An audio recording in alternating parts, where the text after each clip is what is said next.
Welcome to Coffee Hour. My name is Paul Abernathy. I am your host here at Coffee Hour, which we come to you every day, Monday through Friday at 8 a.m.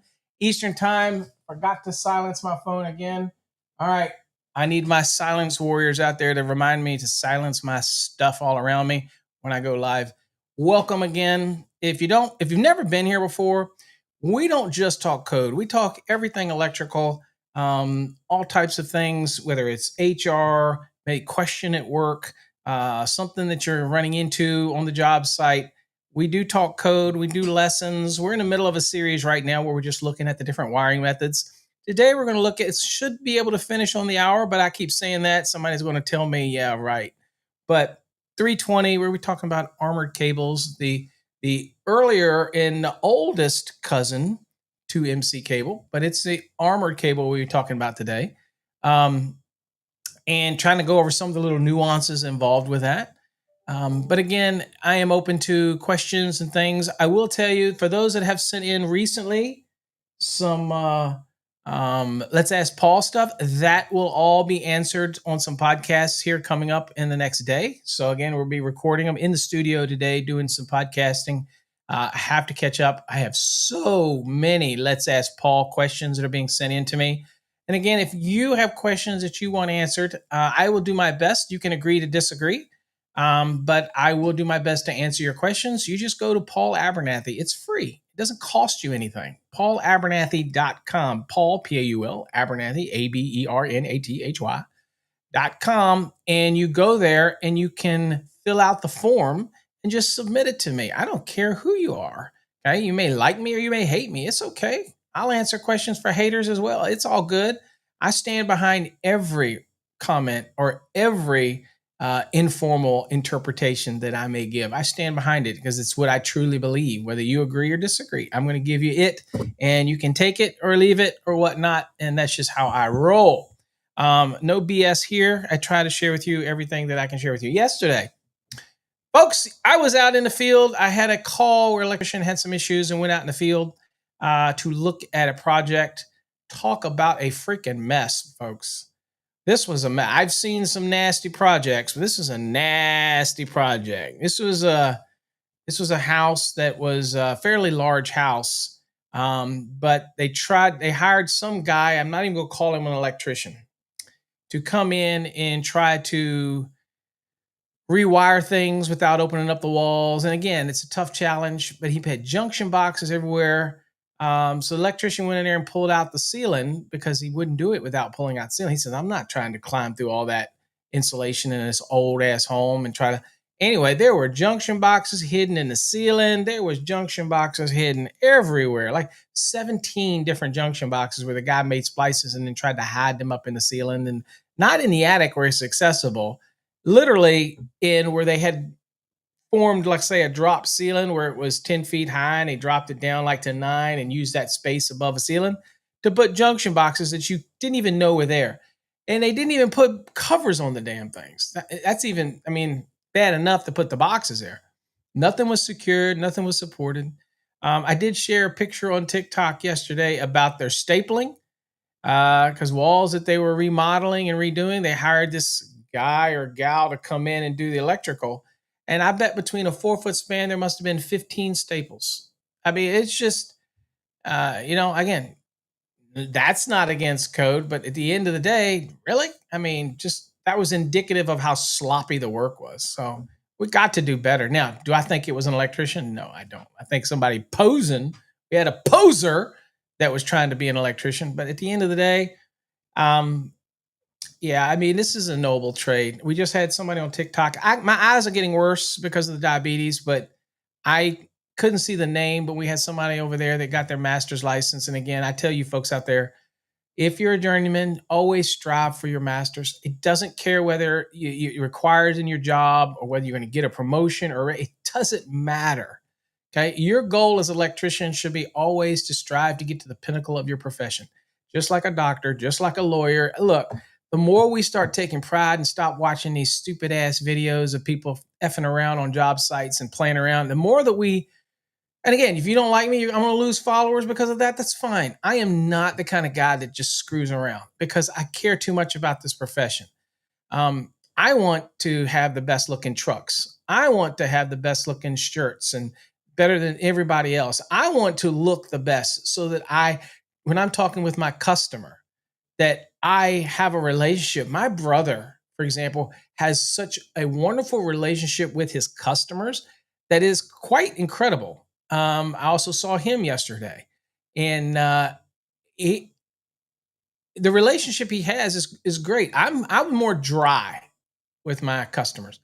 He's very professional, very tact, doesn't say bad things, always looks good, always has, but he's very good at forming relationships with customers.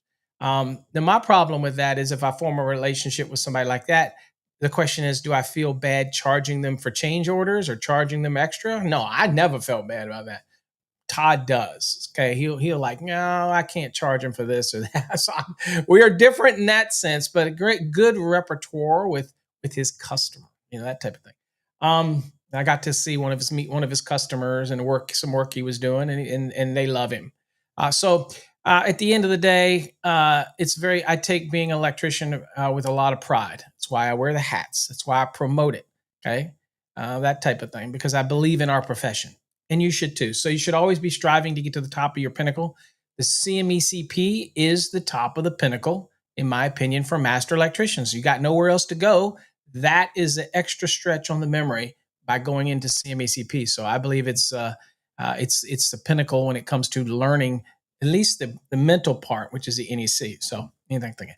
All right. So anyway, you know what the topic is for today, and my little introduction. Like my Jimmy Fallon monologue. Although I can't stand Jimmy Fallon or any of those late night dudes. But anyway, that's my monologue. Get your license, keep learning. You never know enough. I learn something new every day. And it never ceases to amaze me the stuff that people will do, right? Even going out on the field and looking at some of the stuff that guy did on that one job, I just shook my head and went.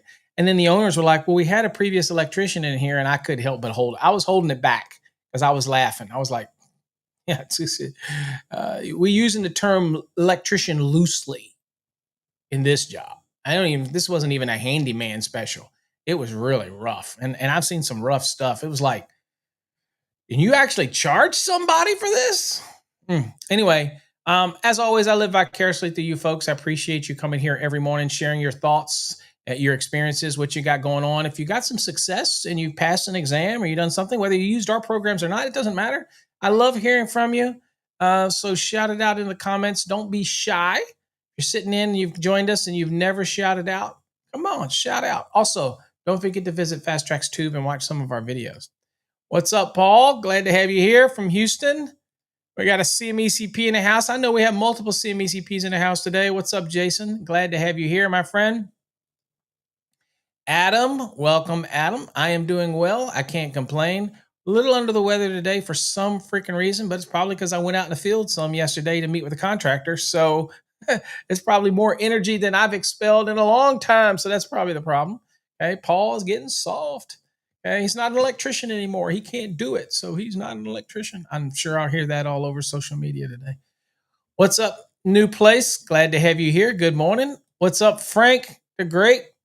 Welcome. Glad to have you in the house. There's our other CMECP. What's up, David? Glad to have you here, my friend, down in Southwest Florida. Glad to have you here with us. Let's see. What do we got today? Manny. What's up, Manny? Learning about Article 320. Manny, to tell you the truth, I think Manny's also over on TikTok. For those that don't know, we do stream in the mornings a little earlier than when we go live. You get to see probably the tired Paul. You don't get to see the energy Paul, but over on TikTok behind the scenes, I don't really work on the comments there. It's not because, again, I'm not a big fan of TikTok, but it's really, to be honest with you, it's because I can't see it. I can't see the screen. Okay. So I could probably add something else in the studio here to bigger and stream the TikTok to it. But if they want to join, they can come join the live show. That's what I'm saying. I'd rather have them over on the live show. What's up, Rob? Glad to have you here, my friend. Santana's in the house. Santana, #win. Got that coffee going. This is my first cup. And obviously, Darlene didn't make it. And this is obviously not enough for me today so far. What's up? Let's get our code on. That's what I'm talking about. I love the energy. Dude, there we go. Third CMECP who chooses not to use CMECP after his name. What's up with you, Tom? Good morning. Okay. There you go. Need a vacation. I need a vacation. Every day for me is a vacation, right? I get reminded by my employer all the time that because I work from home, every day is a vacation. I'm just saying. Let's see here. What's up, Ski Addle? Skididdly doo. What's up? Good morning to you. Hey, that rhymes. What's up, Yusul? Okay. Good morning. There you go. Let's see here. Coffee. Yeah. Paul's always. If I turn Article 320, Paul, into multiple hours, then I am really just like somebody said before. I just like to hear my damn self talk. If that's the case. What's up, Haas? My neighbor right up the road here in Richmond. Let's see. What's up, Alex? Glad to have you here. I see you, Greg, in the house. Jonathan, in the house. Welcome. Glad to have you here. Greg's shouting out good morning. Yeah, Thomas, that's what you call a chuck in a truck. Yeah, just rolling up. The problem was, these owners, here's the worst part about stuff like that. And y'all, I'm sure y'all have all seen this. Y'all can relate to this. They're like in their 80s, late 70s, early 80s. They've been scammed by that guy, and now they have to hire another electrician to come in and clean up this mess. That's why I was at the job with the electrician to clean up this mess. And he's going to charge them. They already paid the first guy because he did run cables, but it's a splices everywhere. It's a mess. So now these poor people are going to get hit again. If they had hired somebody the first time and they had vetted their contractor, check their licenses to see if they have a license, checking their insurance, did their due diligence. Being 80, I'm going to say this, is no excuse. And if you're 80 and you have children and your children are obviously going to be in their 50s and 60s, maybe it should be, and they don't help you, shame on them. Because these poor people they've been taken advantage of. And so now it's going to be days of troubleshooting because you don't want to rerun all these cables, but you're going to you don't know, they're all going all over the place in junction boxes in the ceiling, up in the attics. And it's a mess. It's going to take 3 or 4 days to troubleshoot. And I gave my advice. That's really why I was there. He wanted me to give him advice because I'm known for those type of things for years, troubleshooting. And my advice was you need to, and it's not novel advice. You need to basically find all the home runs and where they start, and at least narrow down that circuit. So it's one circuit on at a time. There's a lot of new ones that haven't been put in the panel yet, but you got old ones that are still there. I said start with the old ones, turn the breaker on, get your trace sticker, go out and find out where this circuit is and deconstruct it all the way down till you find the home runs. Once you find the home runs, then start at one end and just methodically work one room at a time and see how you have to piece this puzzle back together and what kind of extra circuits they ran. Because here's the thing. This house was big. It already had circuits run to everything. They didn't expand the square footage. They didn't add that much new, but there's like 15 more circuits that are run. And nobody knows where they're run. And I'm sitting there thinking, the square foot didn't go up. The walls, he didn't add a bunch of new walls. Where the hell did all these new circuits come from? And why did he have to tap into the old circuits if you ran all these new circuits? And so I told him, I said, the best thing you can do is start out by finding all the home runs because that's what you don't want to have to take back to the panel if you don't have to. It's already there. And then you can slowly work around the room and try to piece it all together, that type of thing. That was my advice. And then we went over some of the other stuff and, a lot of the violations that are there that he's just going to have to rip out because I'm assuming the first guy that was trying to do it was not planning on getting an inspection because it certainly would not have passed an inspection. I'm just saying. So anyway, good morning. Good morning. What's up, Keith? Good morning. Traveling on I-75. Keep your eyes on the road, my friend. Keep your eyes on the road. Appreciate you being here. What's up, David Bueno? Welcome, David. Glad to have you here. Let's see here. What do we got? Good morning, Robert. Glad to have you here. Battles. What's up? If you build it, Paul, we will come. I hear you. What's up, Red Dog? Red Dog did get your email. Darlene sent it to me. All of those things have nothing to do with your YouTube account. You have to go to Fast Tracks Tube and register for an account. You have to go to fasttracksystem.com and register for an account and send us that information. That's the only way we can set up anything for you. It doesn't matter what your YouTube. We need to know what your usernames, what your account names are, what your actual username is on the platforms to get you all set up. And as far as the license plate, we're just not ready for that. I got to cut the jig, and I've been so busy.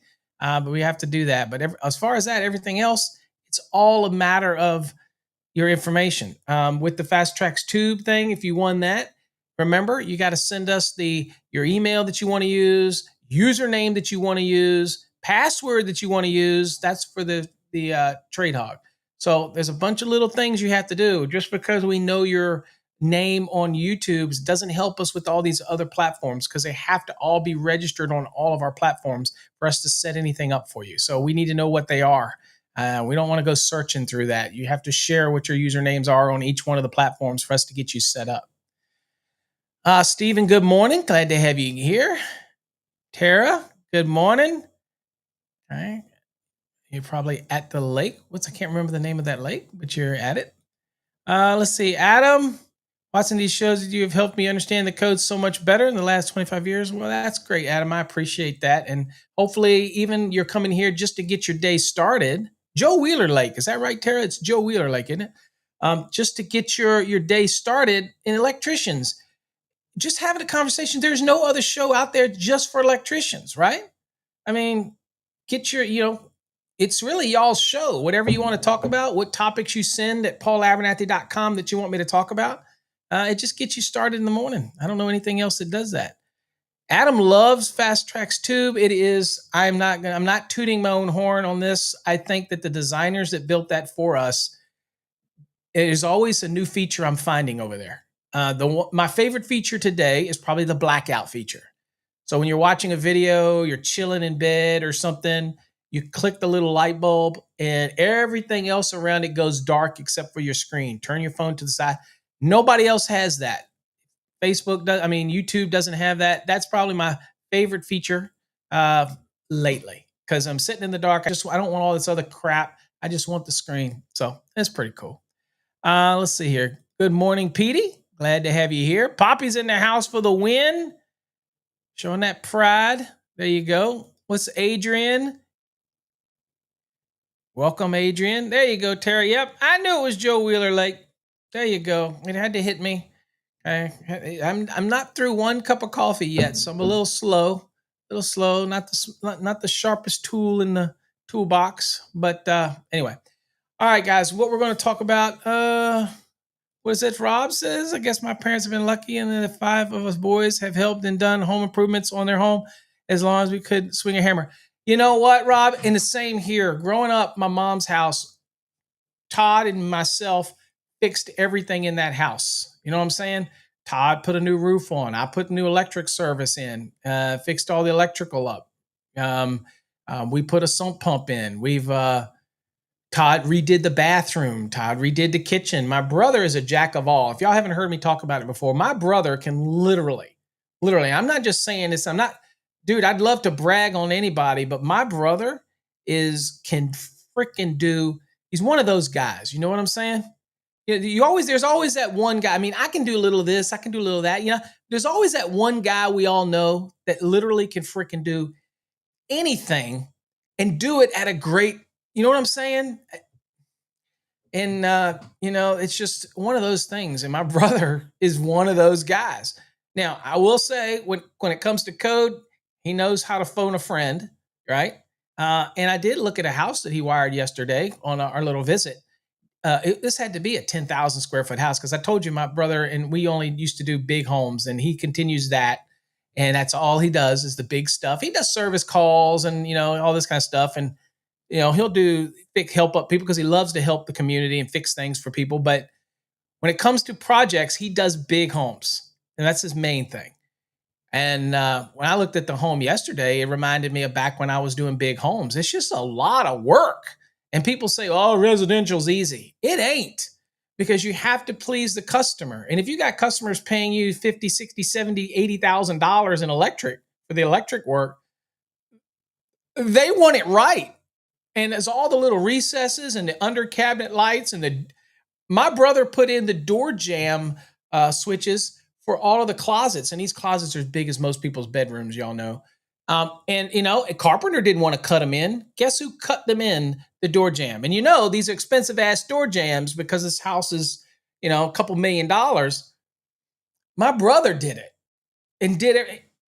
And I would have been like, shoot, you better let that carpenter cut that damn thing in. I'll get you the wire there, but he better cut. That's the difference. Okay. And many of you are probably out there are like that. But my brother he's just an amazing guy. Both my brothers are. Y'all know that. If y'all don't know that, I got two brothers. One that's older. Both are older than me. Todd is the electrician brother that helped inspire me into this industry. And he is my brother a CMECP? No, he is not. There you go. Interesting trivia. He would qualify as a CMECP or to sit for it, but he is not. Kind of like Jehovah's Witness. Which I'm not. I don't push anything down anybody's throat, and he is not a CMECP. One is for him. I'll give you a real reason why he's not. Is because I tell you all the time that CMECP is for marketing promotion. It's for business oriented. It's to drive and you prevent. He works for himself. He's a one man show. He doesn't want any more work. He doesn't want to grow his business. He's at that winding down where he's ready to retire. He's not big into the code. I'm his brother. I've always answered every code question he's ever had. He knows code, but he's not big into it. So at the end of the day, again, I tell people all the time, CMECP is not for everybody. It is not. It all depends on the mission that you want, how you want to use it, how you want to promote it, how you want to present it. And he is so low key of a guy. I mean, literally, you walk into a room, you wouldn't know he was in the room. He just, me, you can smell me out before you get into the room. I'm loud, obnoxious. I'm always wearing something that's going to, catch attention or toot your own horn. Wearing the hats or the CMEC or the shirts. Todd is very, but I will tell you what my brother has learned through the years. Every time I've ever gone to a job with him, he's always had the company shirt on, the AA Electric, looked the part and sent the message. Okay. Not the neatest guy in the world. I ain't going to lie. We got to work on that, Todd. If you're watching, we got to work on the neatness part. But, he does a good job. But he would never be able to utilize it because, again, he's so close to stopping. And he only does work for certain builder that does big homes. So he can do 2 homes, 3 of these multi-million-dollar homes a year, and he's happy. That was a problem when we worked together early on. I wanted to grow the business big. Todd was very happy with a mom and pop scenario. Okay. Me, I wasn't. I wanted to grow, get trucks, get guys, boom, boom, boom. So again, different usage. So he would not have a use probably for the CMECP, and he's not one of those code guys. He's got a brother that's right, 30 minutes from him that can answer any question. So I was not going to answer your question, but no, he's not a CMECP. Maybe one day he'll say, Paul, I want to be a CMECP. Oh, maybe. Your brother has a great job. Also, customer care is very important in the industry. Yes, absolutely. Taking care of his customer. He literally does that way better than me. I will say he does that to a T. Okay, let's go on and look real quick and talk about the topic of today. Let's talk about AC cable because I said would I be done in an hour? Obviously not with my damn rambling. It's literally impossible. But all right. So what we're talking about today is Article 320, right? And what I don't like on my screen is that I am unable to show you all of what I'm looking at. So bear with me for a second. I'm going to see if I can't adjust this any. Hold on here. Hold on for a second. Hold on for a second, folks. I'm doing this on the fly. We're doing it live. F it. We're doing it live. Y'all remember Bill O'Reilly? He was hilarious. All right, folks. Hold on for a second. Bear with me. I'm just so unready for today. All right. Bear with me. It just drives me crazy when y'all can't see the whole thing. Bear with me, guys. Oh, I'm so tired today. All right. I don't know what's going on. It does not want to let me show you guys the whole screen. It just does not want to let me do it. All right,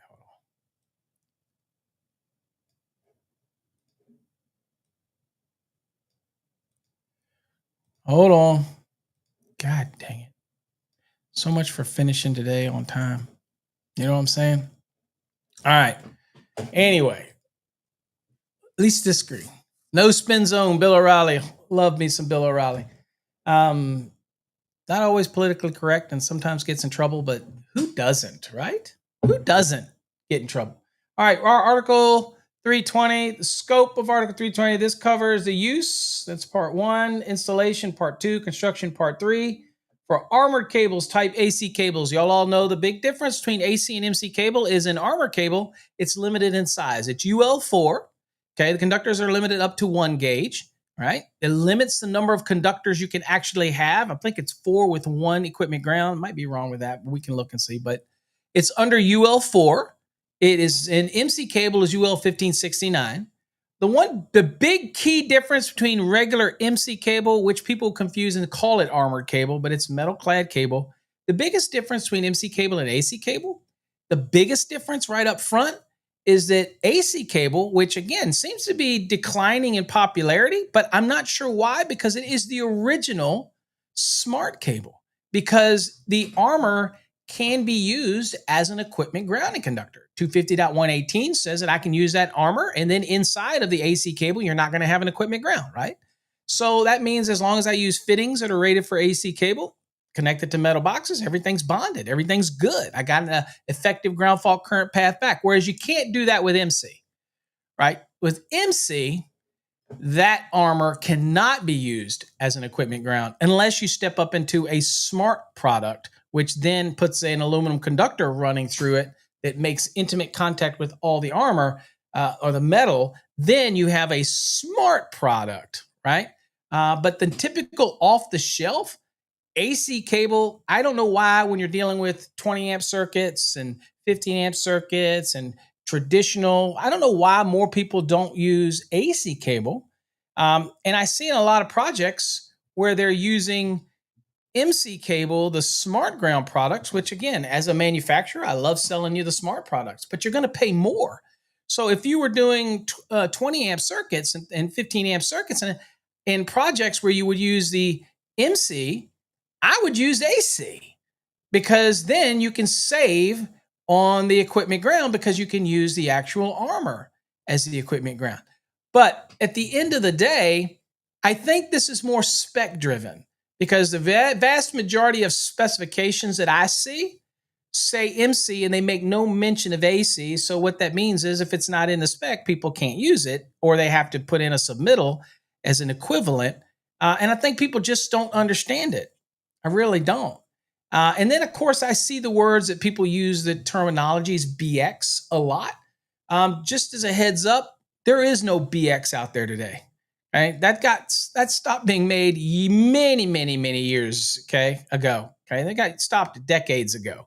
And by the way, the old BX that you used to see out there, you can tell it because one, it has paper in it.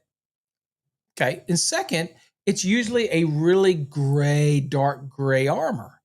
And that tells you that armor was never intended to be used as an equipment grounding conductor. But home inspectors, will go and see it, and flippers will go and put a little jumper on it or whatever. And if it's close to the panel, it may act as an equipment ground. But the further away it gets, it will not. I've actually been on calls where the old BX, which is not AC cable, which is not MC cable, it was an experimental product that was out there and it worked, and it was a General Electric product. And I've actually seen it where somebody improperly used the armor as an equipment ground. There's a fault onto it. Rather than clear the breaker because the impedance is so high because of the length, that it was actually causing the armor to arc across convolutions as current was running on it.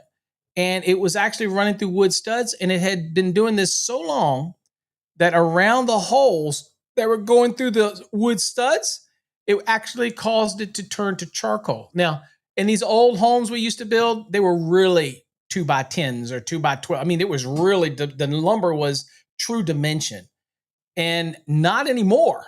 Okay. The lumber is a fraction of what it is. Now we just do it, we call it 2x4 by name, but it ain't 2x4, that type of thing.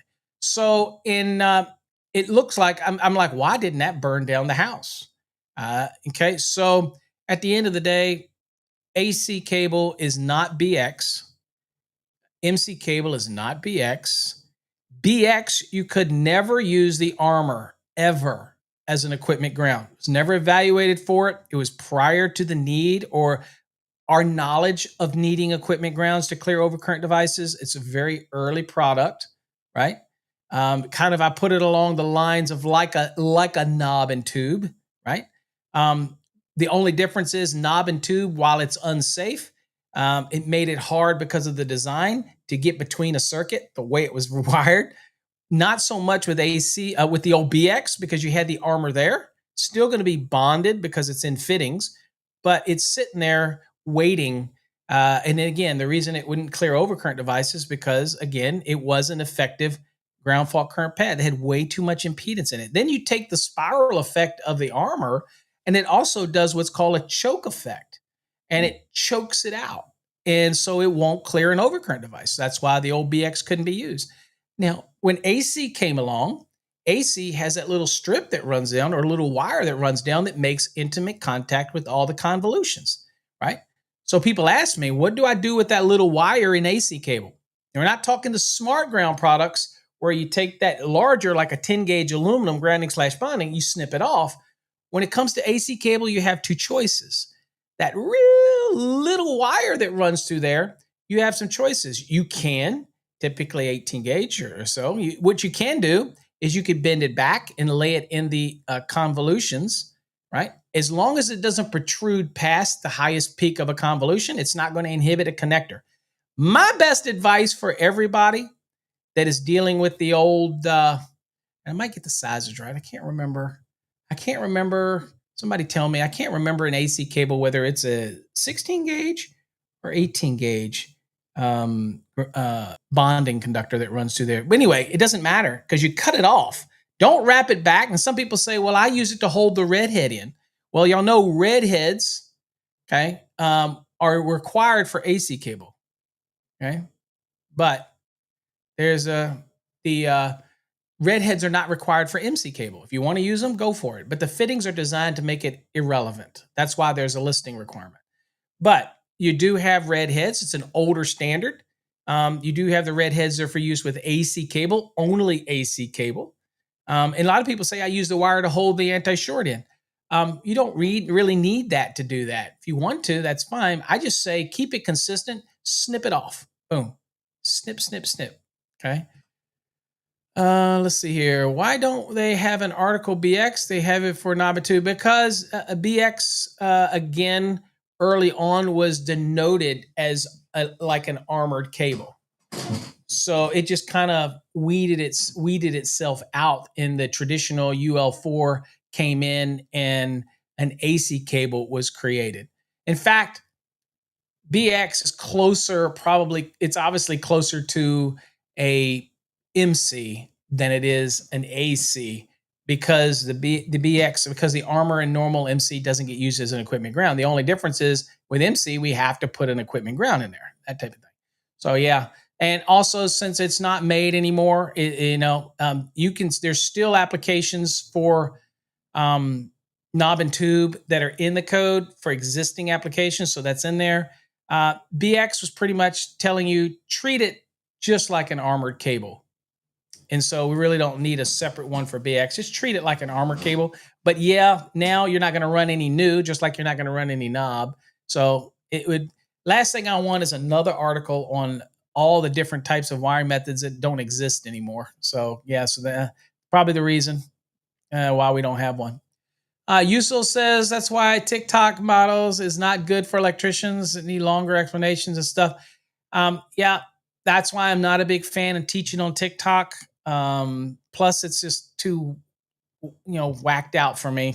Too many people. It's too easy to have a keyboard warrior and click hate, and I just don't have the patience for it. People go out of their way to be hateful rather than to learn something. So I have a love hate relationship with social media. I think people are filled with too much hate. So it is what it is. All right, so listing requirements, obviously, AC cable and any associated fittings have to be listed. And you're going to find that on the connectors. It'll be a little mark on it, or it'll be on the box of the fittings you find. AC connectors do not work with MC. MC does not work with AC. However, they make connectors that are dual or triple rated. So they'll have the connector that is be AC/MC/MCI-A, for example. MCI-A when it comes to fittings. So an AC cable is an AC rating, requires an anti-short bushing.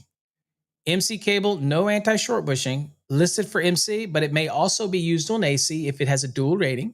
And then, of course, all of those smart products where you don't have to run an equipment ground because the armor is being used as the equipment ground in MC cable, metal clad, that needs a special fitting called an MCI-A.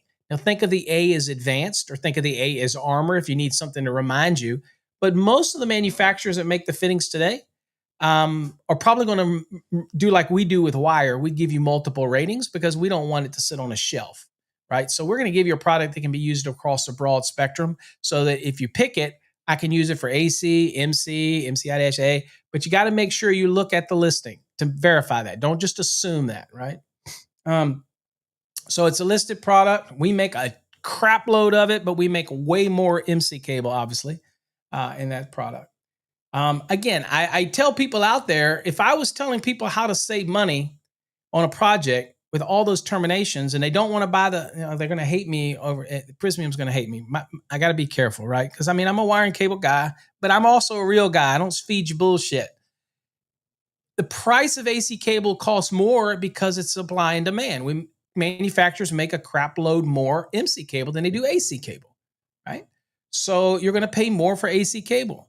But if you compare that, if you're running 12 gauge and things like that, if you compare that to the smart ground products where you don't have to have an equipment ground, if you compare the AC to that product, then you might be surprised that the AC may be cheaper and you get the benefits of having the armor be an equipment ground.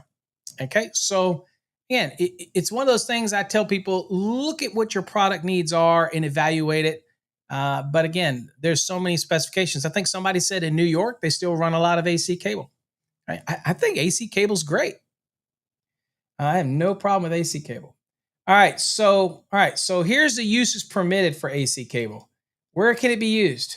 All right, well, you'll notice it says nothing in here about service. And the reason for that is also inherent in the production of UL4 is that these conductors can't be larger than 1 gauge anyway. So typically they're not evaluated for service. They're not listed under 230 for service, but it makes it real clear right here that you're not going to use it for service applications. Feeder, and probably 9.5 times out of 10, it's a branch circuit application. Exposed and concealed. Put it in the wall, run it on the surface. But remember, it is not to be in locations where it's subject to physical damage. Okay, so in the walls. And again, subject to physical damage is not a defined term in the National Electrical Code, so that is subjective. But again, if it looks obvious that it could be damaged, it's one thing. But just running something out on the wall doesn't necessarily mean, and I employ the inspectors out there, that does not mean that it's subject to physical damage just because I run it on the wall. Think about the environment. Use a little common sense. We sometimes we lack that today, right? Anyway, it can be running cable trays. Again, this is a dry location product. And again, MC cable is a dry location product, and it has the options, and we talked about that yesterday. It has the options to be used in a wet or damp location. Well, you don't get that option with an AC cable, okay? And it's because the construction requires the paper jute inside of it and all that, so there's not an option for this, okay?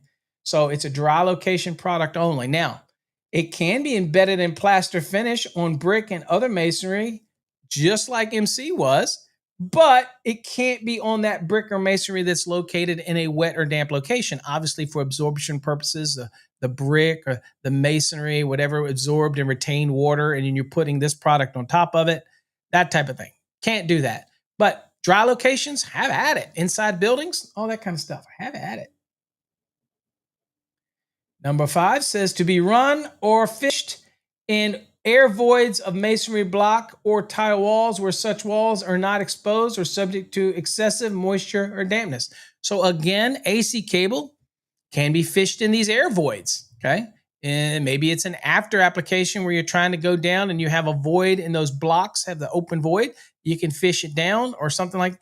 That's fine. As long as you're not doing it in a location that excessive moisture is available or dampness. Okay. So, any outside wall that's in contact with moisture or whatever, probably not going to do it. Inside wall is not going to be a problem. You know, I'm saying, what's up, Craig? Glad to have you here. Elijah, I see you in here. Don't think I forgot you. All right. And also, this is one of those things that this was added, and I don't know how beneficial these type of things, but it says information. It says this usage permitted is not an all-inclusive list. We don't say that as much as we probably should or assume in the NEC. That means that if you have an application that is not here, it may be okay, specifically depending on the application. And a lot of people reach out to the manufacturer to say, hey, I got this install. I got this app. Is this okay? Well, one of the things about it is unless it's going to be in the use is not permitted, which is going to be clear, this is not an all-inclusive list. Just because you have 5 locations here, this may not be all the locations to which this can be used. This is not an all-inclusive list, okay? So if I have a location or I have an application that's not under the uses permitted, but it's not clearly restricted under the uses not permitted, then it is fair game, and it's a conversation that you can have with your AHJ because they may not understand that this is not an all-inclusive list, okay? Use is not permitted. All right. So this, you're not going to see that little note under because these are strictly prohibited. Number 1, we're subject to physical damage. Again, we don't have a definition, and people say, why don't y'all put that in the code? Because we'd have to do physical damage and then we'd have to do severe physical damage. And we haven't, just like objectionable current, I don't, it's in the eye of the beholder. It's subjective. It depends on where it's installed. For example, I could argue with somebody that if I run a cable down a wall, and it depends on where it's at, you could argue it's subject to physical damage. But if I run it down the wall in the corner, tight in the corner, so anything that were to try to hit it is going to hit the walls before it gets it, then I have an argument that it's not really subject to physical damage because of where I ran it, how I routed it. So again, be careful what we ask for. We do not want the code to get definitions on certain things that are so restrictive that we don't have any flexibility. And that's why I hear people say all the time, they hate the code this, they hate the code that. Look, you don't have to agree with everything in the NEC, but you have to understand the perspective of why it's written a certain way, why there's certain language a certain way, why there's some stuff that may seem ambiguous. It's to give the AHJ and you, the installer, a little bit of flexibility to come to the meeting of the minds. Rather, if it is pure black and white on everything, then it really becomes really rigid and hard to comply with. There are certain things you have to. Securing, supporting, it is what it is, right? There's no brainer there. You do it. And if you don't do it and you fail an inspection, you're in the wrong because it says in black and white, you do this, you do that. But when it comes to things like physical damage and things like that, very subjective. And we have to have some of that leeway for the electrician and the installer to come to the meeting of the minds. You get what I'm saying? Okay. All right. So can't do it. Can't locate it where subject to physical damage. Damp and wet locations. Obviously, this product is not rated for that. And they do not make a PVC jacketed AC. If you ever asked that, that's an MC product. It says you can't do it in air voids of masonry block or walls where such walls are exposed subject to moisture. Of course, this pretty much tells you that you can run it in the wall, and this reiterates that you can't where it's subject to moisture and damage. So it's kind of redundant, but you get the point. Next one, we're exposed to corrosive conditions. One, because it can't have any jacketing on it. And two, you're typically not going to have it in a location where you have any type of corrosive condition, maybe in a pool room, maybe in a chemical treatment plant, all these things. You're not going to do that type of thing, right? Now, one of the big reasons for that, okay, is, and you've probably figured it out, is that we're using the armor as the effective ground fault current path. So if you take this product, you put it in a corrosive environment and the armor breaks away, you're going to lose your effective ground fault current path. And with this product, we're not required to put a wire type equipment grounding conductor in there. So this makes sense, right? And you can't buy it in PVC jacketing. It's not part of UL4. You're going to shift over to an MC product if you want that flexibility and you want that type of cable assembly. So all these things kind of tie together. They make sense. But the reason that we're okay with it with an MC in a PVC jacketing is one, PVC is impervious. And then two, we're required to have an equipment ground in there. Okay.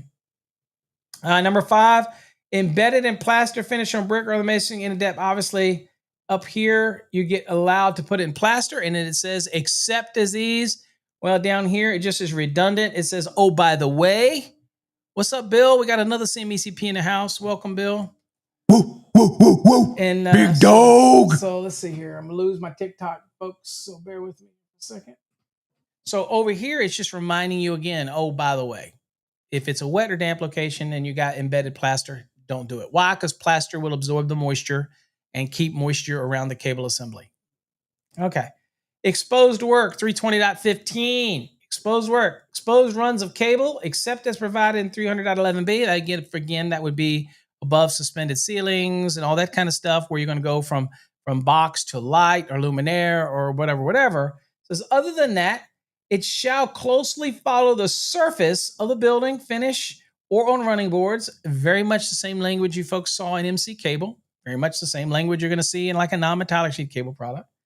It says exposed runs shall be permitted to be installed on the underside of joists where supported at each joist. Okay, so I can go down under, let's say in a crawl space, which by the way, yesterday, y'all know I consider crawl spaces dry locations as a blanket statement, even if they have dirt floor.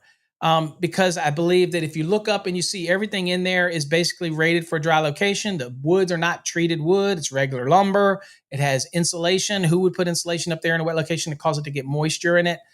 If I look at it, I'm like, it doesn't matter if it had vents on it, allow air exchange. That's just to me going to make it even better at a dry location.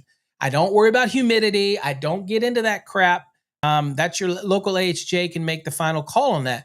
But when I look in it and I see something like this and I'm thinking, okay, if I want to go down and I'm running AC, for example, across floor joists, then I want to remember that I can do that. Okay. Now remember, non-metallic sheet cable, you're limited to what can be run on the bottom of a floor joist. When it comes to the AC, it's not limiting that in size, but it's making you secure it every joist. So you're going to put a staple in or strap in or whatever, every freaking joist. Okay. So, I mean, it's not a big deal, but it seems to me that that's more, maybe it's cheap. Maybe it's less labor than drilling all the holes, but it's your choice. Okay.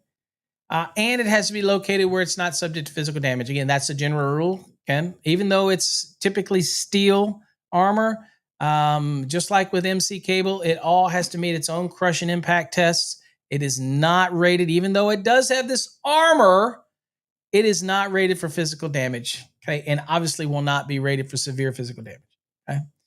And another thing I will point out right here, you see where this says right here, use is permitted. And you notice where it says, and somebody will ask me this, so this is why I always like to add these little tidbits. That's why it's great to join the live shows. Is it's not an all-inclusive list because you don't see anywhere in here where it says it's permitted to run it in a raceway. Right? That's the first one of the calls I get all the time, whereas you see that on MC. That's why that note is there to remind you. Can I run ACK? Well, some inspector will say, well, it doesn't say that it's okay to run it in a raceway. It is okay to run it in a raceway. It's not prohibited. And this is not an all-inclusive list. So this is, I mean, you'd be surprised the number of calls I get for stuff like that. Like, well, it doesn't say that you can run it in a raceway. Well, it says that in MC cable, but it doesn't say that for AC cable. So I'm going to assume it doesn't allow it. Or you've heard the old school folks go, if it doesn't prohibit it, then it's permitted, and that type of thing. So that's a good example of, can I sleeve it for physical protection in a raceway? Absolutely, you can. Not a problem. But it doesn't say raceway here. But that's why you have an informational note like that. Okay. So that gives you a little bit more insight of what it means to say that this is not an all-inclusive list. Okay. And it certainly doesn't prohibit it. Down here in the use is not permitted. Doesn't prohibit it. Also remember though, you can't run it in a raceway in a wet location, because the raceway's interior, I think it's 300.9, becomes a wet location, right? So at the end of the day, it's still a dry location product. So still can't, you can run it in a raceway, just can't run it in a raceway in a wet or damp location. Should make sense, right? Same as MC through framing members. So through or parallel to framing members, the rules, and we saw this yesterday with the MC cable, through board holes, in parallel with framing members, and all that kind of stuff, you still have the issue with AC, not from metal framing. You don't have to have plates and all this stuff when it runs through metal studs, but board holes and wood studs, parallel with the framing, all those type of things. This is just to serve a reminder that, look, you might be running AC cable just like you ran MC cable, but you got to stop and go look at 300.4 A, C, and D, because if you're running parallel or running through wood members, now remember, the one thing about with the metal studs is that if you're drilling through it in the metal studs, it's typically loose and it can deflect, right? When it comes to wood studs and you're driving something through, usually when you drill a hole or whatever, you've got the little splinters or whatever, and it could hold the MC or the AC in place, and then somebody could drive a screw through it, and it doesn't have the ability to deflect because something of a rough drill hole, bored hole, may not allow it to flex. Well, with the metal studs, it can move. Okay, so traditionally, we're not a problem with that. Also, do not require grommets on MC or AC cable. NM cable, you would through metal studs, but not required for MC AC cable. You want to do it? That's fine. Thomas says, yeah, common sense must be difficult to come by. It is. It is becoming a rare thing today to have any common sense. I should create a course for inspectors and travel around the country. Everybody, you think that would be popular if I did a something and I went around the country to all the inspection association called The Art of Common Sense for Inspectors? You think they would listen to me? Probably not. All right. And kind of give them some insight on how you look at a situation, that type of thing. No, too much, too much chest pounding in some cases. Anyway. All right. So accessible attics, y'all saw here. Not only does MC cable direct you here, but metallic sheet cable directs you here, because this information is germane to those as well when it comes to accessible attic applications. Okay, scuttle holes or pull down steps or permanent access to attics and all this type of stuff, right? So if you look at this, it says AC cable in accessible attics or roof spaces, right, shall be installed as specified 320.23 A and B. Now, again, the power of and, right? And. I think so many people underestimate the power of and. It means that if this is required, or this meets whatever you're doing, you follow it, and you follow this. If it had been or, and remember that's a little tip when navigating code. Or, and. If it says or, you do this, or you do that. If it says and, then you have to be aware as the electrician that I got to do this and I got to do that. If they're both germane, I've got to do them both. Now, we always call that the power of and or. And so this says and A or B if they're applicable. Well, here's the first one. Cables run across the top of framing members. Okay. Now, again, we're talking attic spaces, right? Above attic. Okay, the area between the top floor and the roof, all that open space. Okay, it says we're run across the top of framing members. Who wants to drill the holes? In the top in the joists, the ceiling joists. Who wants to do that crap? So I'm running it along the top, right? And it says if it run across the top of framing members or across the face of rafters and studding. Okay, you see that's in shaded out. So obviously, evolved. We all know that's what. Remember, I talked about that umbrella. When you come up through a scuttle hole, it's umbrella. You're looking at it going, okay, 6 feet out, 6 feet in all directions. Then I'm looking for any type of cable that could be damaged, and I got to do something extra. If it's a permanent stairs, and I look up and I go, 7 feet out in all directions, that type of thing. So anyway, it says where run across the top of framing members or across the face or rafters of studding within 7 feet. Okay, so this is your general rule: 7 feet of the top, 7 feet of the floor or horizontal surface. It says the cable shall be protected by guard strips that are at least as high as a cable. So if I'm running them on the top of the joists, then I'm going to just put 2x4s sandwich on each end of it, so that when somebody steps up there, they're not going to step on the cable. Those are your guard strips. You can use whatever you want, whatever gets it so that it is higher than the cable assembly, right? So at least it has to be at least as high. So when stepping on it, the probability of stepping on the cable and damaging it is reduced to none. Okay, in this space. Okay.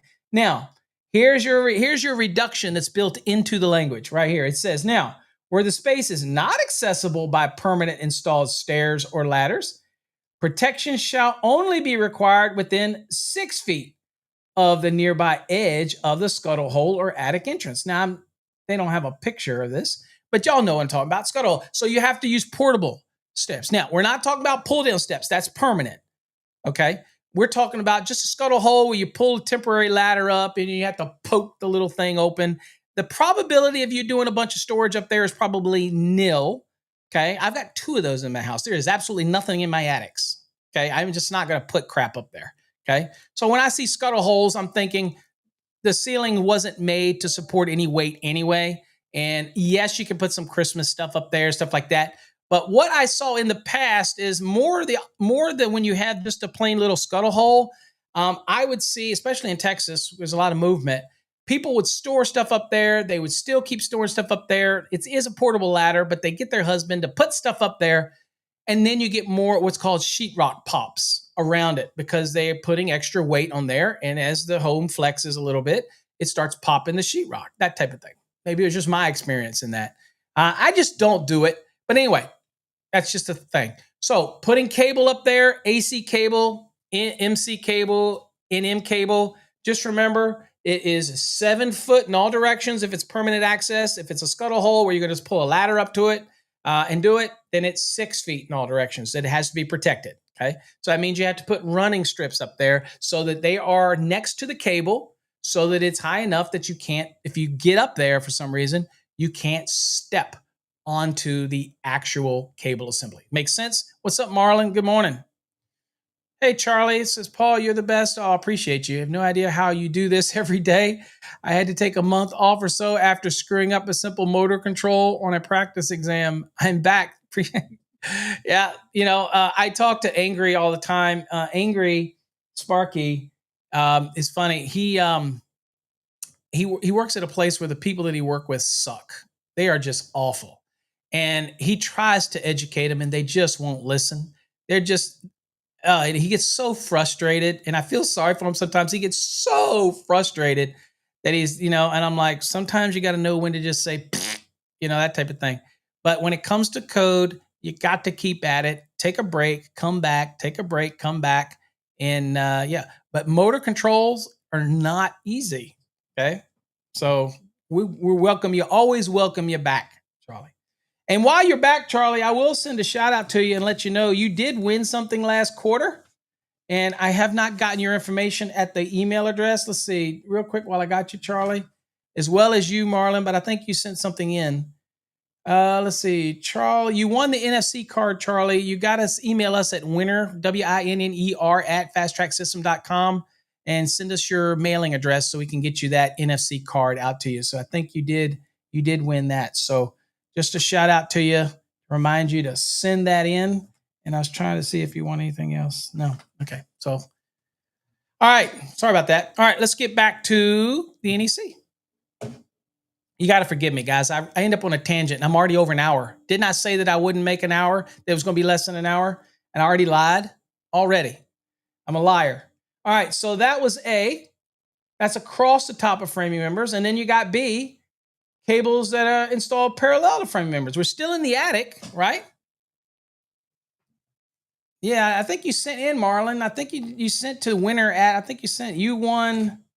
Yeah, you won, Marlon. You won an ultimate coin, and I'm still waiting for your mailing address on that. You won a voltage drop card. Still waiting for your mailing address for that. And you got to send it to winner. I have people out there watching. You're sending it to paulabernathy.com using the portal that Let's Ask Paul. No, I need you to send your emails to winner, WINNER, at fasttracksystem.com. That's where I need the email to go. That's part of the rules. Marlon Lewis, you won a voltage drop card as well. You also got the 2023 enhanced program, Marlon. So I need to know what your username and everything is over on fasttracksystem.com so I can put that enhanced program in your actual profile. Same with you, Red Dog. You were on a course as well. But I can't put it in there until you tell me what your profile is on the website, that type of thing. Okay. I think Marlon, I think that was it. Okay. All right. All right. Where was I? All right. So now we're still in the attic, but now maybe we want to run, instead of running across the top of the framing members, or maybe it turns and runs to run parallel with the framing members. And that would be rafters too, or framing members, which would be the ceiling of the floor below, but it'd be the floor of the attic. I want to run parallel. Well, that's okay.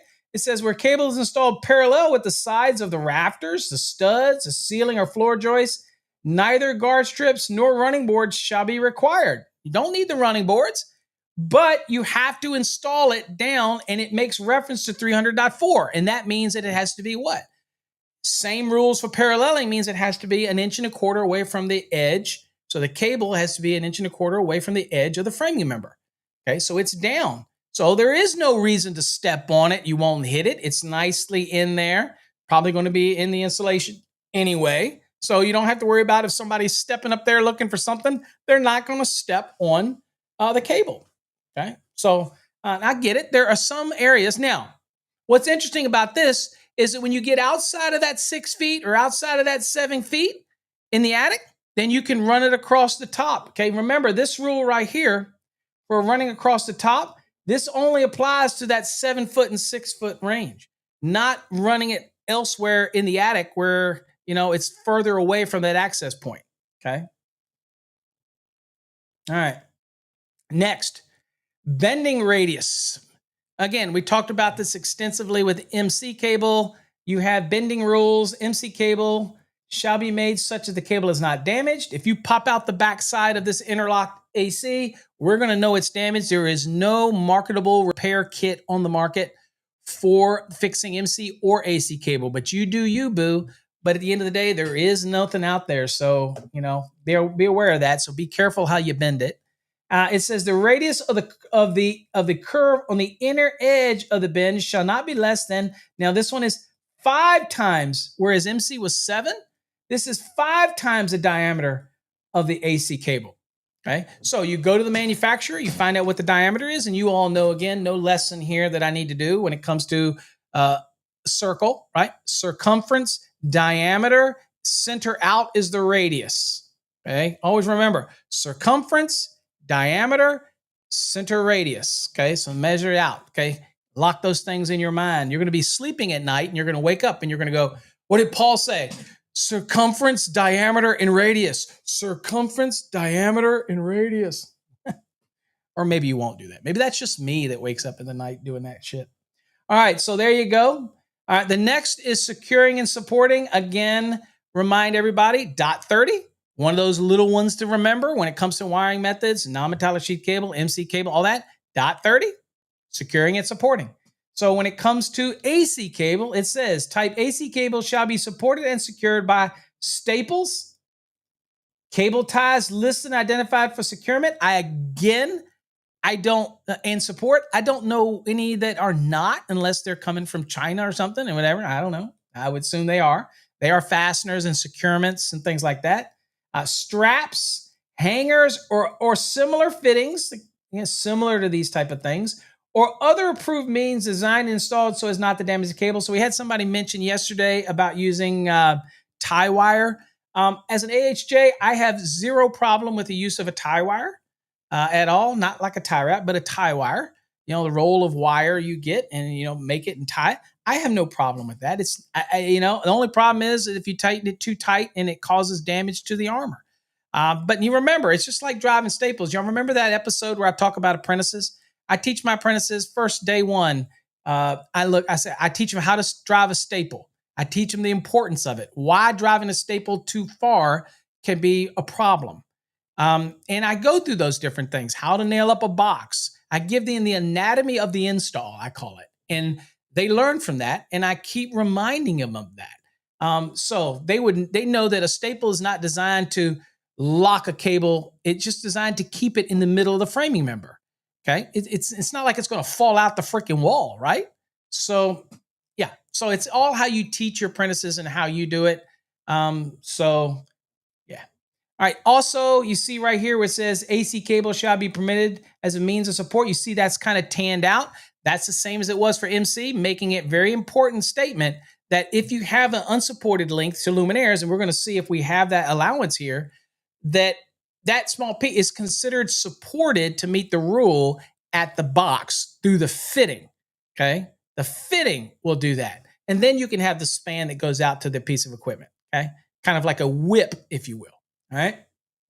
All right. Now, so that's your general requirement. You have to be secured and supported. Now you get into the rules, the distances, all this kind of stuff. So unless otherwise permitted, okay, and that would be an example in down here, unsupported cables. So it says unless otherwise permitted, which means it's somewhere else in the code. It may say, we'll give you a little break.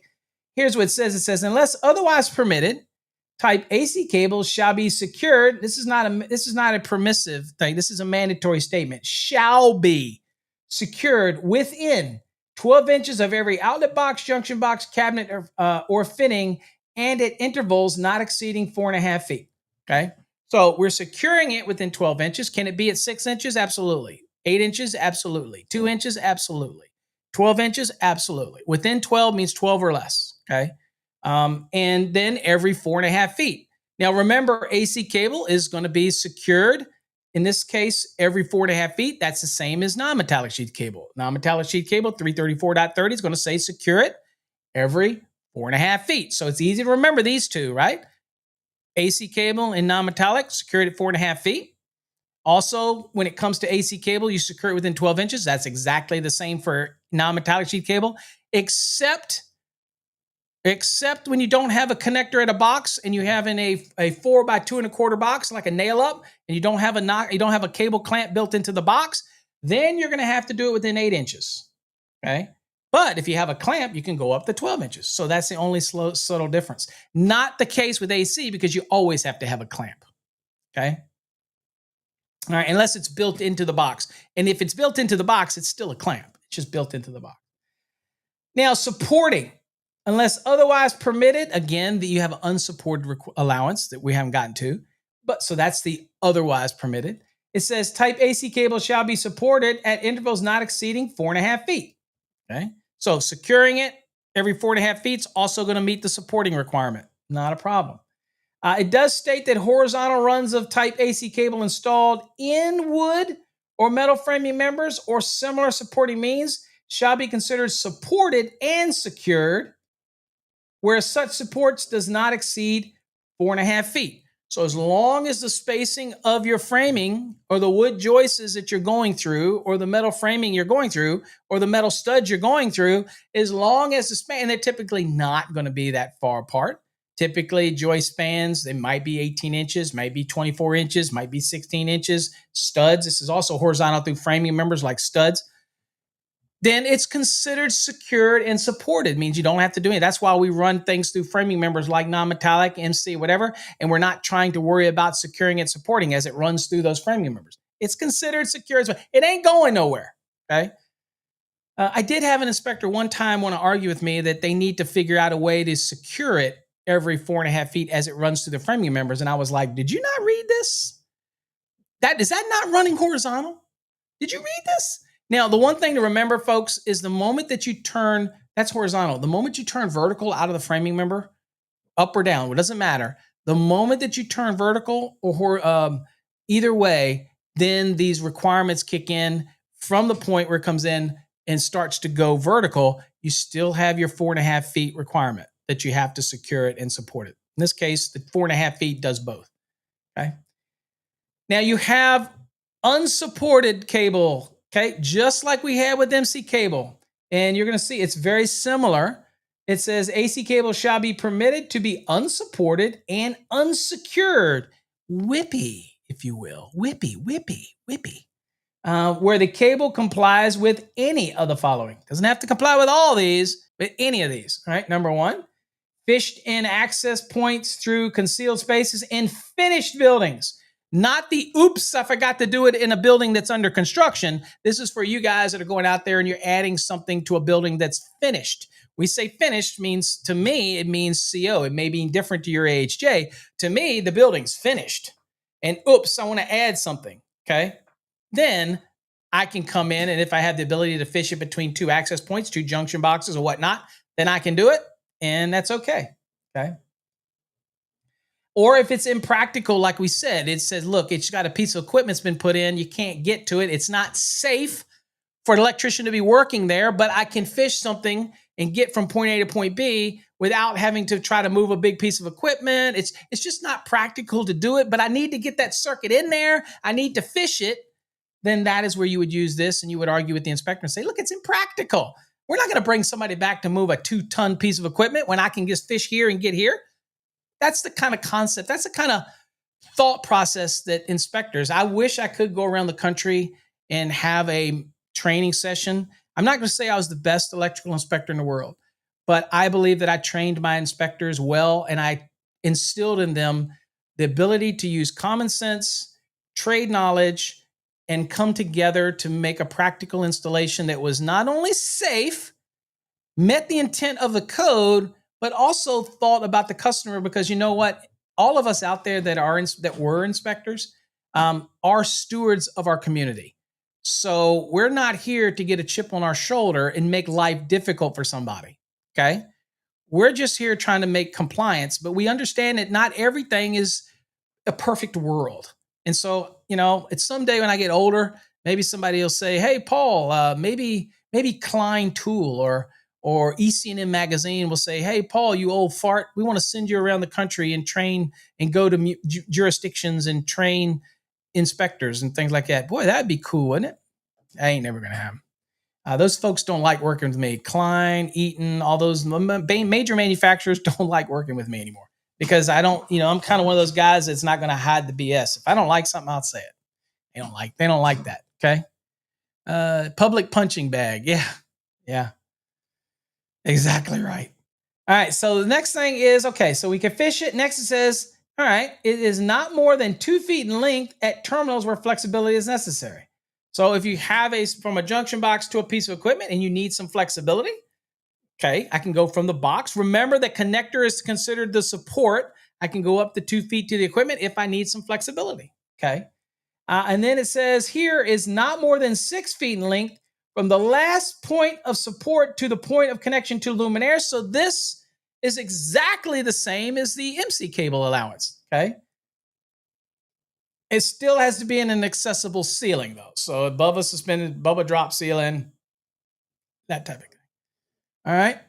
Boxes and fittings, $320. Okay. Here's an important one, folks. So everybody out there who says that MC cable requires an anti-short bushing but can't find a code reference for it, then they come over here to 320 and we tell them, they're like, okay, well, without going into the story about the listing of the fittings and make it not required because of the way fittings for MC cable are listed, all I got to tell people most of the time is just go read 320.40. And you'll notice that is not, it used to be years ago, but it never made the statement about anti-short bushings. But here I say, go read 340 and then go back over and look for .40 in 330 and see if it says the same language. See if you see that language. Because here it is. It says, at all points where the armor of the AC cable terminates in a fitting shall be provided to protect wires from abrasion unless the design of the outlet box or the fitting, okay, you can get the fittings that make it irrelevant to do this, okay, That would be like abrasion fittings with the axis. There's a difference between the anti-short, you're going to see this in a minute, and a fitting that has a red insert in the end, right? That's for abrasion. That is not the same as an anti-short bushing. Okay, big difference. That might be an insulated throat. Okay, with MC cable, it makes it irrelevant, even though they do sell some with that because it's a dual rated fitting. It probably can cover AC, MC, everything.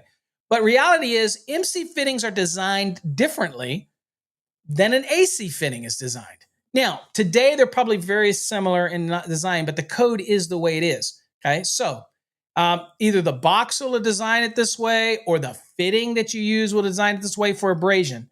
Okay, that's the abrasion thing.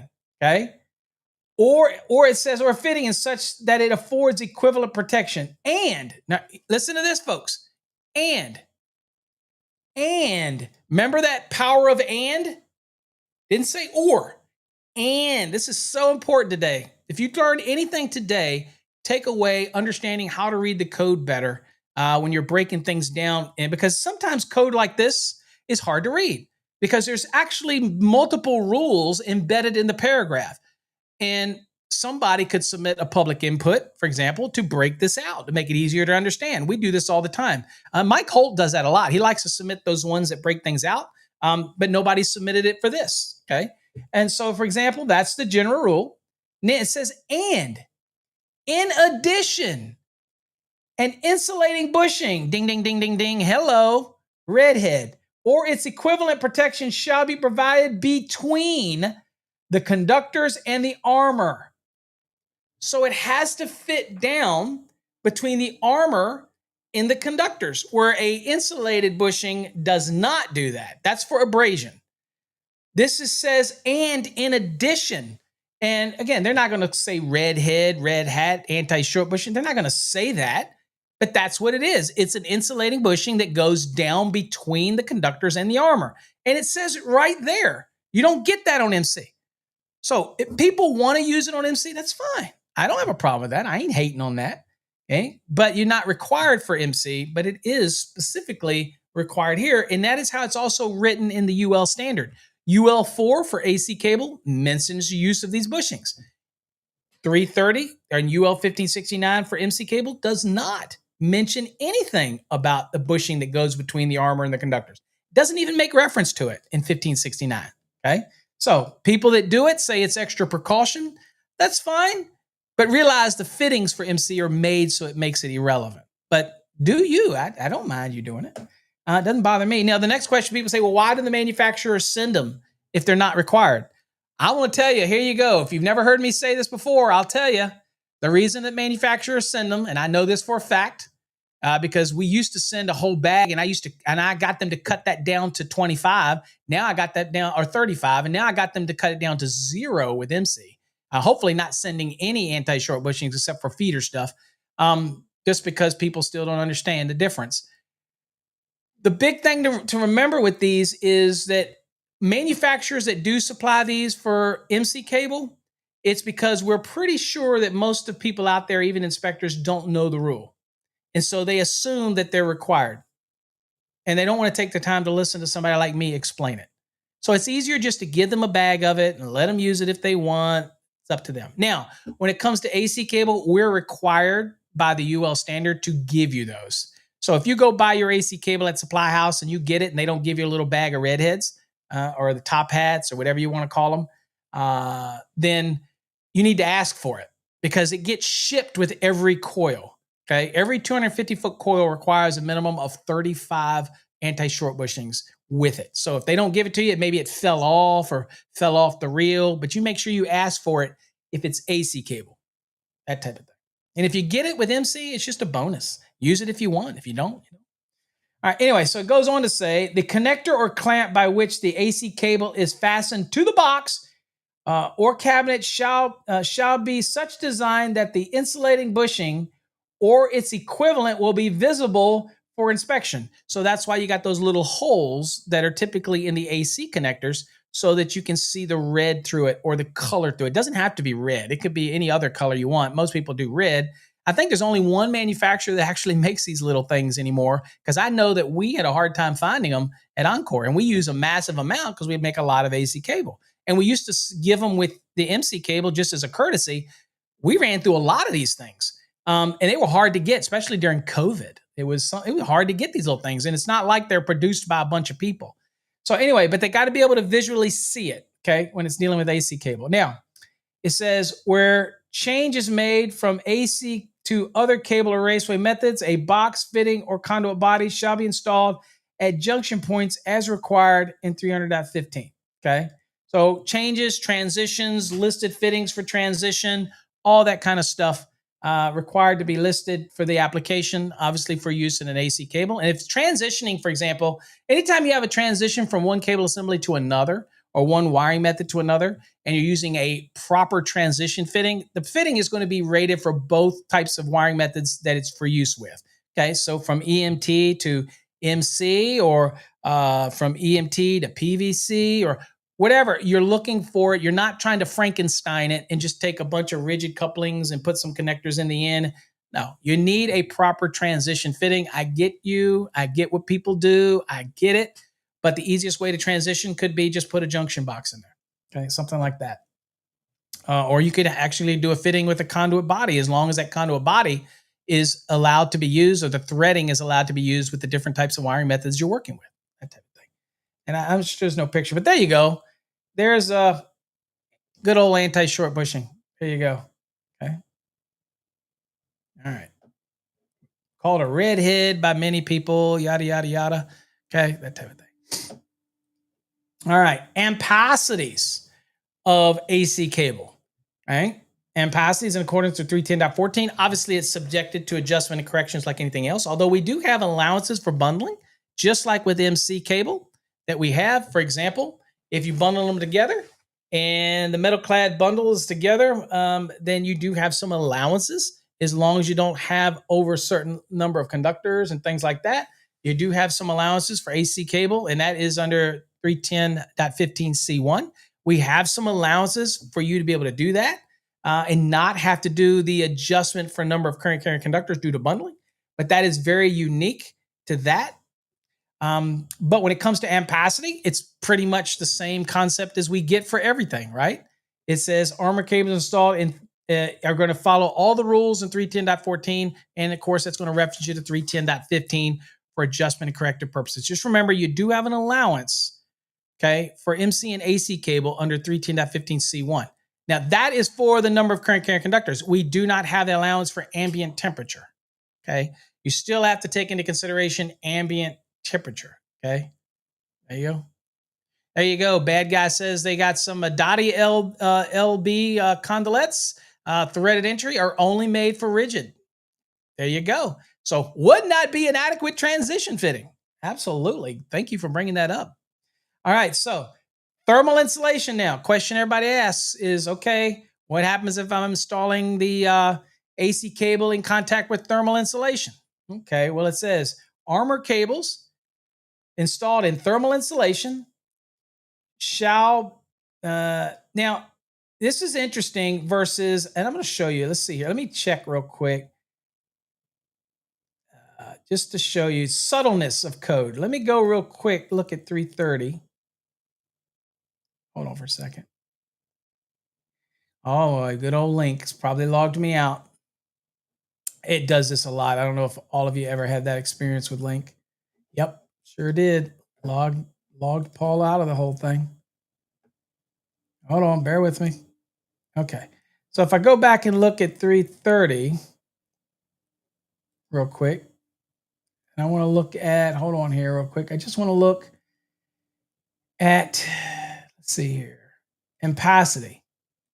Okay. So if you look here at ampacity and thermal, here it says, so you see thermal insulation, it says we're more, see here it says more than 2 MC cables containing 2 or more current carrying conductors, each other are installed in contact with thermal insulation. You see how that reads? In contact with. Okay, just remember that for a second. Okay, and it's 2 or more in contact with. This is the subtle stuff, right? Subtle, yeah, the log outs, the pop-up error pop-ups. I I love it. I'm not complaining. I love link, but they leave some to be desired sometimes. All right, so see the subtlety. Now here's what it says here. Check this out. Now we do have the same stuff here, but just remember here it says armor cable installed in thermal insulation shall have conductors rated 90 degrees C, okay, which they all are, by the way. The ampacity of cables in these applications shall not exceed 60. So you can use the 90 for adjustment and corrective purposes, but the ampacity here says the ampacity of the cable installed in these applications not to exceed 60. So that is very similar to what? Non-metallic sheath cable. Very similar. Okay. It says the 90 is permitted to be used for ampacity adjustment corrections. We know that, just like non-metallic is. It says, however, the ampacity shall not exceed 60 degrees C. So ultimately, at the end of the day, you're going to pick your conductor at the 60 degree, see if it handles a load. Then you're going to apply the adjustment and corrections to make sure that conductor can still handle the load and you're not exceeding the value of the 60 degree.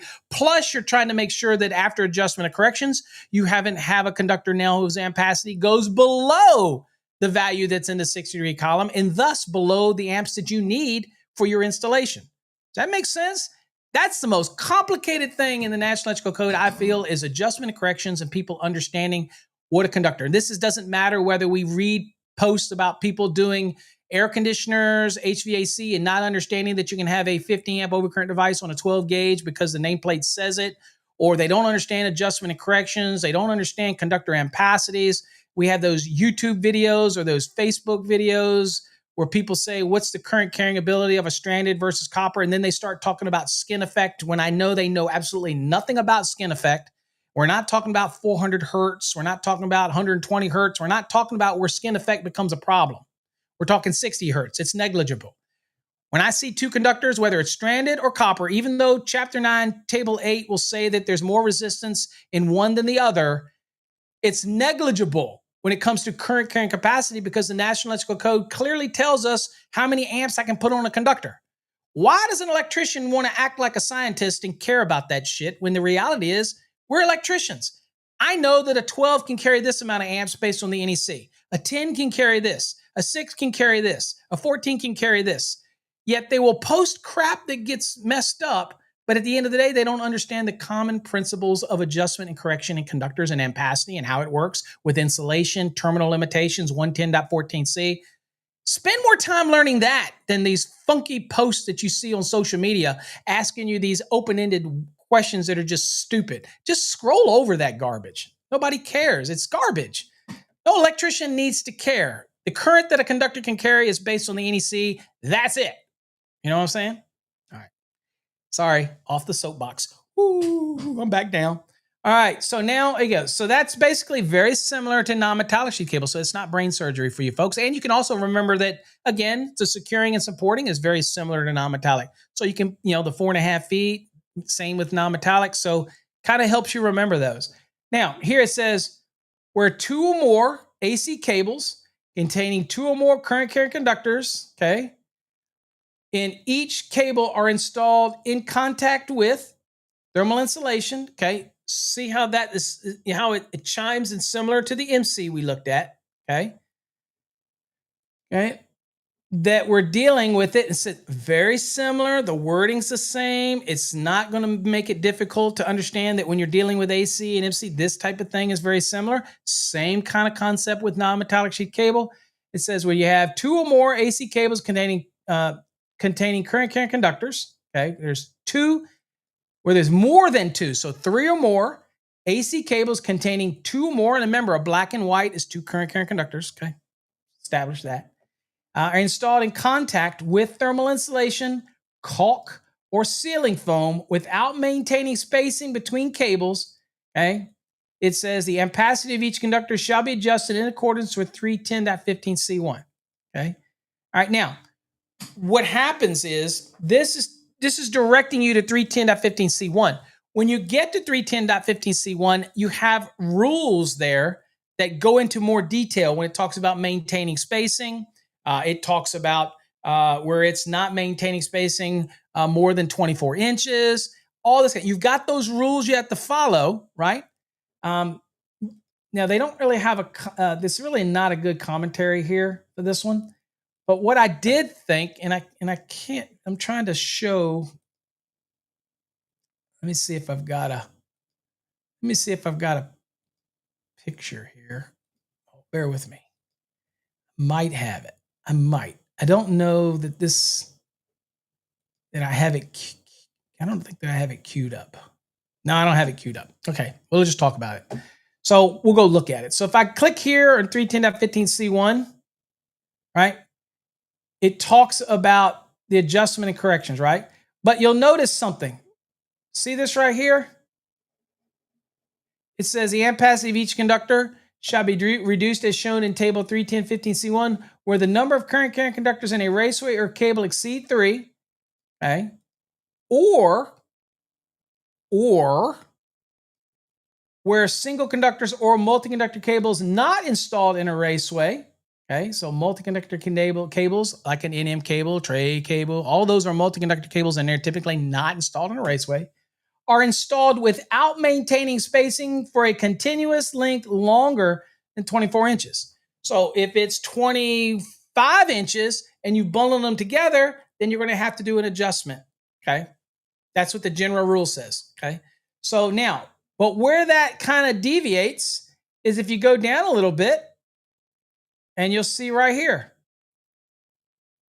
D, adjustments shall not apply to type AC cable or type MC cable under the following conditions. Number one, the cable does not have an overall jacket. Well, AC cable doesn't, so don't have to worry about that. The cable has not more than 3 current conductors. Because of the general limitation to AC cable anyway, the high probability of the cables with the AC that you're going to be working with are going to be 2 conductor and 3 conductor. And so again, they're not going to have more than 3 current conductors typically with the use of an AC cable. So you're okay there. They have to be 12 gauge. Okay. If they're 14 gauge or 10 gauge, this thing is you can't utilize it. Okay. And then lastly, it says not more than 20 current carrying conductors installed without maintaining spacing. So if you are bundling and you are bundling more than 24 inches and you say, damn, I don't want to reduce my ampacity because of the general rule, I want to use this allowance. So it's longer than 24 inches. Okay, well, as long as the cables have no jacket on it, as long as they're 12 gauge, as long as there's not more than 20 current carrying conductors in the bundle, okay? So you count 3 in this one, 3 in this one, 2 in this one, 2 in this one, whatever. As long as they're not more than 20 current carrying conductors, right? Without maintaining spacing, then you're sitting there going, okay, then I can ignore the adjustment and I get the full use of the ampacity of that conductor. Now, what if I have more than 20? Okay, well, there is an exception to number 4, okay? And again, this applies to AC or MC cable, by the way. So in case I didn't talk about it when we do the MC, same thing. It says exception to number 4. It doesn't get rid of these requirements. Okay. He doesn't get rid of these. It's just an exception to number 4, where you may have all of these same conditions, but now I've got what? Maybe I screwed up and I've got, instead of 20, I've got 21. Okay. Then it says, okay, if the cable meets the requirements of 310.15c1 D1 through D3, that means it meets all of these first. It says, and it has more than 20 current carrying conductors are installed longer than 24 inches without maintaining spacing, are stacked or are supported on bridle rings, a 60% adjustment shall be applied. Well, I'm going to be honest with you, 60% down here, okay, that's even worse than these down here. So I'm going to be honest with you. It allows you to use a 60%. It may help you. It may not. Okay. But again, you're going to have a 60% reduction. Right. So you went from not having to do anything at all to a 60% adjustment factor. And that's going to lower the amount of current that conductor can carry. But it doesn't mean that you may have to throw out everything, because you know what? If you understand adjustment and corrections, you understand conductors, then the conductors that for the load that you're maybe designating, there's a high probability that maybe it can still handle the load. That's why it's so important to understand adjustment and corrections. Now, do I recommend bundling in any type of scenario? Absolutely not. But you do have to remember, you do have some allowances here when it comes to MC cable and AC cable for those type of applications. Okay. Easier to just tell you about it. And, as always, if you have additional questions, feel free to reach out to me. I'm more than happy to explain it. Cable trays. Yes, you can run AC cable. It's a cable. You can run it in a cable tray. 392.10 lists AC cable. That's fine. It says AC cable installed in a cable tray shall be determined in accordance with 392.80. That's the cable tray article. And that's going to have instructions for ampacities and what you do by installing it in cable tray. Construction, we won't deal a bunch with. This is by the manufacturers, okay? So they got to take care of this. So this is really for them. AC cable shall be an armor or flexible metal tape and shall have an internal bonding strip of copper or aluminum in intimate contact with the armor for its entire length, okay? So here you typically see it right here. And there you go. Gives you some extra, and it's used as an equipment ground because it has that internal bonding strip. Okay. What do you do with it at the end when it comes to AC cable? You can wrap it back because its size is smaller than what you would get in a smart ground product with an MC. It's smaller. So when you wrap it back in the interstice or the groove, as long as it doesn't protrude past the highest point of the convolution, then it's not going to inhibit the connector. And if that's the case, it's okay. My recommendation is it's done its job, folks. Once it gets to the end of the cable, just snip the thing off. You don't bring it in the box. You don't terminate it anywhere. You do nothing with it. Its job is done. All it did was bond all those intimate convolutions. That's it. It's done. So people ask me all the time, what do you do with it? Cut it off. Be done with it. All right. Now, conductors. Insulated conductors shall be the type in 310.4.1. That's going to give you the different lists of different types of conductor insulation or identified for use in the cable. It says, in addition, the conductor shall have an overall moisture resistance and fire retardant fibrous covering. That's why you see AC cable with that paper wrap. It's a jute. Okay, UL4 dictates this, and it's also mandated here. And again, manufacturers take care of that. Type ACT, a moisture-resistant fibrous covering, shall be required only for the individual conductors, only on the individual conductor, not as an overall assembly wrap. Each individual conductor are wrapped, okay, when it comes to the ACT version, okay? Let's see, 320.108, equipment grounded conductor. AC cable shall provide an adequate path for fault current as required in 250.485 or B4 and to act as an equipment grounded conductor. It's also listed in 250.118 as well as an equipment grounded conductor. So that's a big difference between MC cable. Though remember, manufacturers like Prismium, Southwire, other manufacturers make an MC cable where you can use the armor as an equipment ground like AC, but it's not your normal MC. It's not what you'd buy off the shelf, your traditional MC. It's a smarter product. It's called a smart ground or MCAP. What do you do with that larger aluminum conductor? Typically a 10. You do the same thing. You snip it off just inside the profile of the armor so it doesn't impede the connector. Its job is done, folks. I don't know how, I probably get in a year 50 questions from inspectors all over the country. What do you do with that bare conductor? You get rid of it. You don't need it. We're not talking about an equipment ground. It's an aluminum. If you got copper conductors in there and you got an aluminum grounding/bonding conductor in there and you think that you terminate that on something, you're mistaken. You just cut the aluminum grounding/bonding conductor off. Be done with it. Its only job was to touch all those convolutions so it acts as one. So that in a fault condition, it doesn't have to go through the spiral effect and choke itself out. The expanding and collapsing magnetic fields cause a lot more impedance. And then, of course, you get a lot more reactance, and it makes it hard to clear the overcurrent device. So if you, instead of the spiral path back for fault current to rely on, you allow it to jump across the convolutions and it acts as one, then you have a higher probability that you're going to clear the overcurrent protected device. And that's why it touches all the convolutions. Does that make sense? All right, so AC cable, it's already done for you. Okay, so let's bring AC cable back. I'm just saying. But we make both, so whatever you want. And of course, the markings, the last one you can't see on the screen. And again, if I'm adjusting the screen live so that you can see this, I hate doing this stuff, but I'm going to do it right there.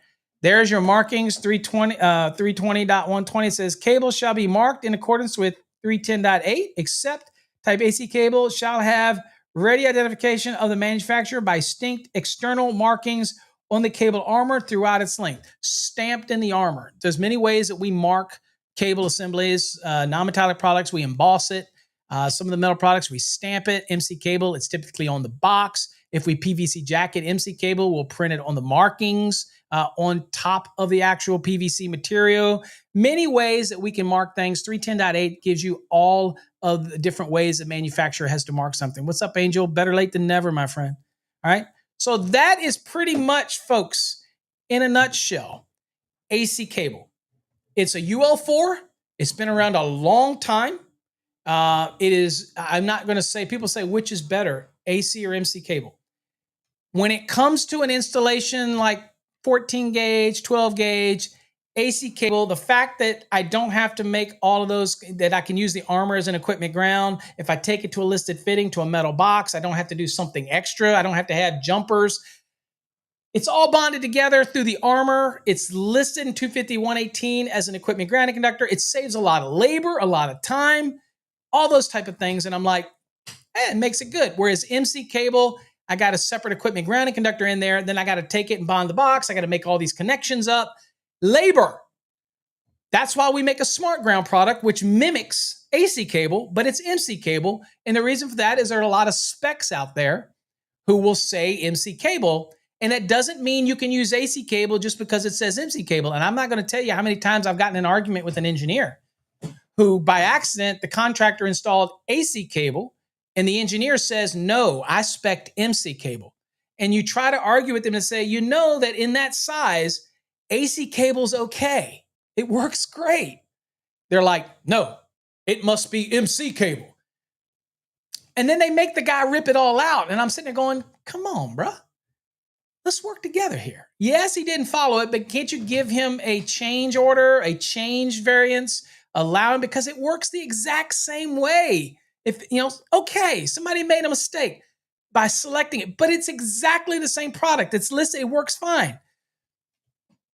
That's the kind of stuff that I deal with on a day-in-and-day basis. Arguments and different type of applications, giving recommendations for what type of wiring method should be used here, there. That's what I do a lot of my day for Encore and Prismium, that type of thing. And you'd be surprised the answers I give to other manufacturers as well, who send people my way anyway, even competitors. I answer questions for their products as well. One, because I truly just want a safe install. And I worked for NEMA. I love all the manufacturers, to be honest with you. There's some that I like better than others, but I think they have initially good intentions, and I believe in what they do. And we wouldn't have the technology and the things that we had today if not for the advancement of manufacturers. So stop hating on the manufacturer just trying to make a living. Yeah, they charge you money, but at the end of the day, I charge you money for lessons and courses and stuff like that because it's just how the world works. We're in a capitalist society, so let's let it go. Just pay it, move on, carry it over to your customer. They're the ones that have got to pay. Okay, anyway, you get my point. All right, let's spin the wheel and do some get some people on the list here. Let's start. Get my list here. Wow, it's starting to grow now. I'm gonna have another one here. All right, hold on.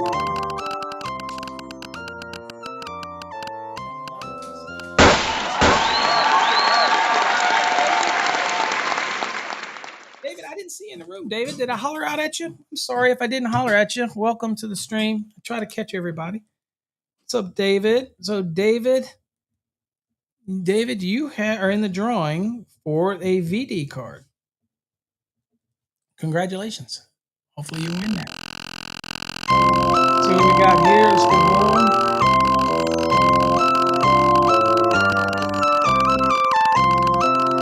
Hashtag win. I'll get you in on the spin. Let's go.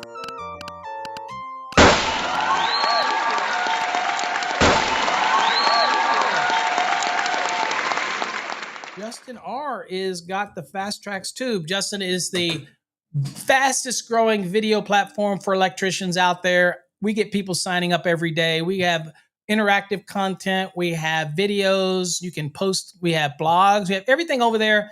Fast Tracks Tube is becoming its own little community, and the app is it's not an app. It's it's dynamic to whatever website, whatever device you're using.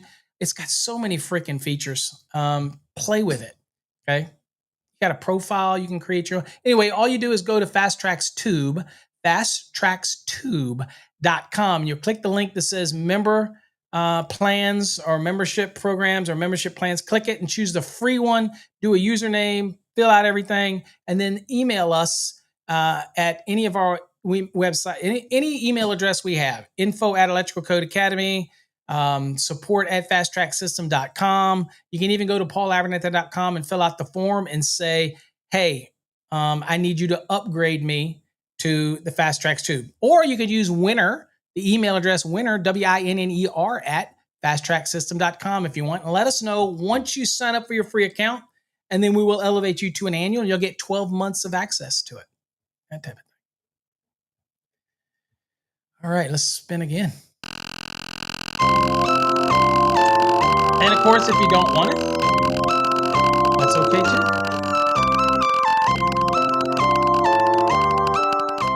Cost is only 2 sheets in the EDC, but 2 hours to explain.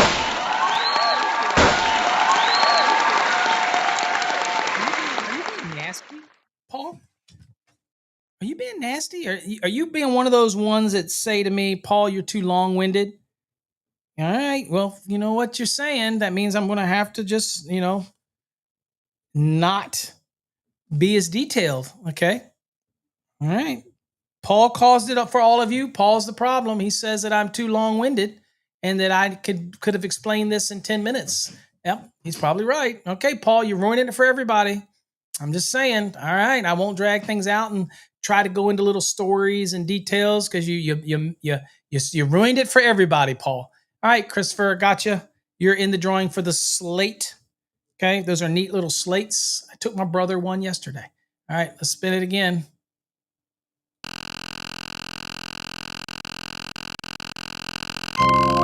Yeah, guy says you're being very short-winded, actually. Am I? Am I not explaining it well enough for you, bad guy? Well, let me know your YouTube channels. I can go watch it.